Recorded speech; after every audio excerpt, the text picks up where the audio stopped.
ഇന്നത്തെ വാക്യം ഓർത്തിരിക്കാവുന്ന വാക്യമാണ്. 119 119. ഏത് പുസ്തകമെന്ന് പോലും പറയണം. കാരണം 119 അധ്യായമുള്ള വേറെ പുസ്തകമില്ല. 119 വാക്യവും അത്ര സുലഭമല്ല. അപ്പൊ 119 119. അപ്പൊ ഇത് ഓർത്തിരിക്കാൻ പറ്റുമല്ലേ? ഇതൊരു നല്ല വാക്യമാണ്. എല്ലാം നല്ല വാക്യമാണ്. പക്ഷെ ഇത് കുറെ കൂടെ രസകരമാണ്. നമുക്കൊന്ന് വായിക്കാം. ഭൂമിയിലെ സകല ദുഷ്ടന്മാരെയും നീ കീടത്തെ പോലെ നീക്കിക്കളയുന്നു. അതുകൊണ്ട് നിന്റെ സാക്ഷ്യങ്ങൾ എനിക്ക് പ്രിയമാകും. എന്തുകൊണ്ടാണ് ഞാൻ ദൈവത്തെയും ദൈവവചനത്തെയും ഇഷ്ടപ്പെടുന്നത്? ദൈവം ദുഷ്ടതയെ ഇഷ്ടപ്പെടുന്നില്ല. അതാണ് അതിൻ്റെ കാരണം. എനിക്ക് ബൈബിളിനോടും ദൈവത്തോടും ഉള്ള ഇഷ്ടം എന്ന് പറയുന്നത് എനിക്ക് വകതിരിവ് വെച്ച ശേഷം എനിക്ക് മനസ്സിലായ ബോധ്യങ്ങളുടെ അടിസ്ഥാനത്തിലാണ്. ഒരു ക്രിസ്ത്യ കുടുംബത്തിലാണ് ജനിച്ചതെങ്കിലും എനിക്ക് കിട്ടിയ ബോധ്യങ്ങളിൽ നിന്നാണ് എൻ്റെ വിശ്വാസം ഉരുത്തിരിഞ്ഞു വന്നത്. അപ്പൊ അതിനകത്ത് ബൈബിൾ പറയുന്ന ദൈവശാസ്ത്രം അവിടെ നിൽക്കട്ടെ. പൊതുവെ ഒരു പ്രായോഗിക ചിന്തയിൽ നിന്നുകൊണ്ട് പറഞ്ഞാൽ എന്താണ് നിനക്ക് ദൈവത്തോടുള്ള ഇഷ്ടം? ദുഷ്ടതയെ ഇഷ്ടപ്പെടാത്ത ദൈവം. ശലോമോനെ കുറിച്ചുള്ള ഒരു ഗീതത്തിനകത്ത് പറയുന്നുണ്ട്, നീ നീതിയെ ഇഷ്ടപ്പെട്ട് ദുഷ്ടതയെ ദ്വേഷിക്കും. അതുകൊണ്ട് ദൈവം നിന്റെ ദൈവം തന്നെ നിന്നെ കൂട്ടുകാരിൽ പരമായി ആനന്ദ തൈലം കൊണ്ട് അഭിഷേകം ചെയ്യുന്നു. അപ്പൊ ദൈവം അങ്ങനെയാണ്. നമ്മൾ അങ്ങനെ ആയിരിക്കണമെന്ന് ഇഷ്ടപ്പെടുന്നു. അതുകൊണ്ടാണ് ദുഷ്ടന്മാരുടെ ആലോചന പ്രകാരം നടക്കാതെയും പാപികളുടെ വഴിയിൽ നിൽക്കാതെയും പരിഹാസികളുടെ ഇരിപ്പിടത്തിൽ ഇരിക്കാതെയും യഹോവയുടെ ന്യായപ്രമാണത്തിൽ സന്തോഷിക്കണമെന്ന് പറഞ്ഞത്. ദൈവം ദുഷ്ടതയിൽ പ്രസാദിക്കുന്ന ദൈവമല്ല.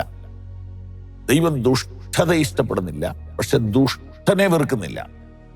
ദുഷ്ടൻ തന്റെ ദുഷ്ടത വിട്ടുതിരിയണമെന്ന് ദൈവം ആഗ്രഹിക്കുന്നു. പാപത്തെ വെറുക്കുന്നു, പാപിയെ സ്നേഹിക്കുന്നു. ദൈവത്തിന് ദുഷ്ടത സഹിക്കാൻ പറ്റില്ല.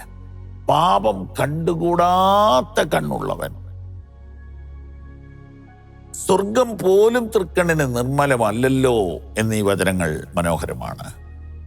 എൻ്റെ പ്രിയപ്പെട്ടവരെ, നിങ്ങൾ ഇതിലേക്ക് വരൂ, ഇത് ശ്രദ്ധിക്കൂ. എന്തുകൊണ്ട് നിന്റെ ദൈവത്തെ നീ സ്നേഹിക്കുന്നു? ദൈവം പരിശുദ്ധനാണ്.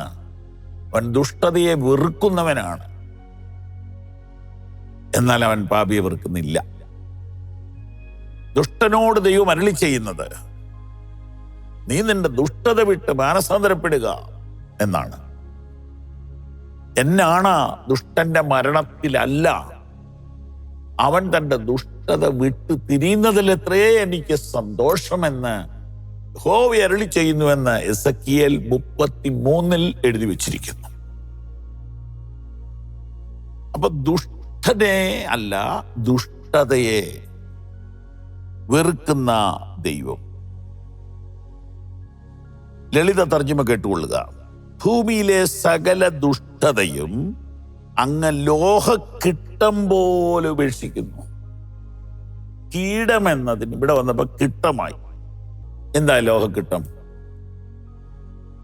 ഈ മെറ്റൽ വേസ്റ്റ് എന്ന് വേണേ വിളിക്കാം. ഇലക്ട്രോണിക് വേസ്റ്റ് ഇപ്പൊ ഒത്തിരി ശല്യം ചെയ്യുന്നുണ്ടല്ലോ, ഇല്ലേ? ഒരു വലിയ കാർ വർക്ക്ഷോപ്പിലൊക്കെ പോയി നോക്ക്.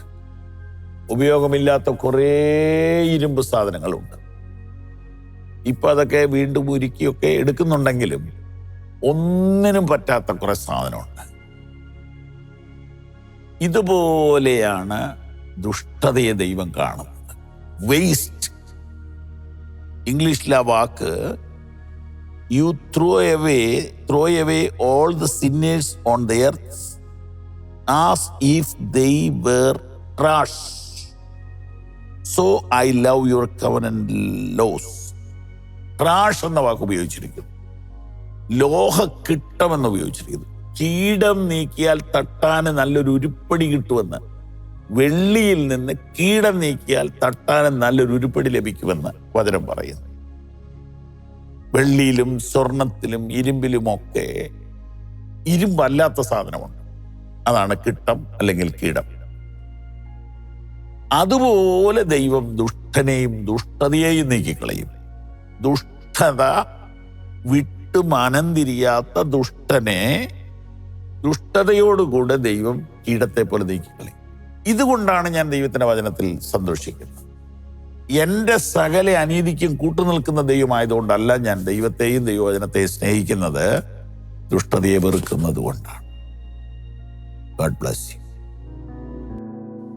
ഈ സന്ദേശങ്ങൾ നിങ്ങൾക്ക് തുടർച്ചയായി ലഭിക്കുവാൻ പവർ വിഷൻ ടിവിയുടെ സാമൂഹിക മാധ്യമങ്ങൾ സന്ദർശിക്കുക.